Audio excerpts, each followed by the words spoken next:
Қазақтардың ұрлығы туралы Абай хакім өзінің 5-ші қара сөзінде айтып кетті. Ендеше осы қара сөзді бірге талқылайық. Бұны мен емес, хакім Абай айтып тұр.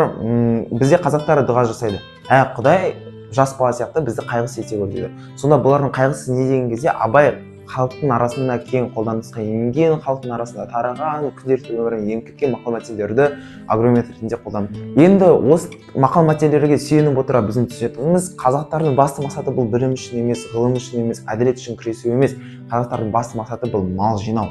Мал үшін бір-біріне ұрлыққа дайын тұрады, мал үшін өмірлерін жан-пида етуге дайын тұрады. Ал енді қорытындылап өтейік. Біріншіден, өте маңызды нәрсе түсініп өту керек. Абай қазақты жек көрмейді, жоқ. Ата-ана балаға ұрысқан сияқты ол қазақтарға жақсы болсын деген мақсатта, ақиқатқа жету мақсатында осындай бір қатты сөздермен қазақтарға ескертпе жасайды. Екіншіден, ұрлық түбі қорлық. Үшіншіден, малды өмірдің басты мақсаты етуге болмайды. Сен білімді қой, ғылымды қой, әділет үшін күресті қой, өмірінің басты мақсаты етіп, мал өзімен өзі келе береді.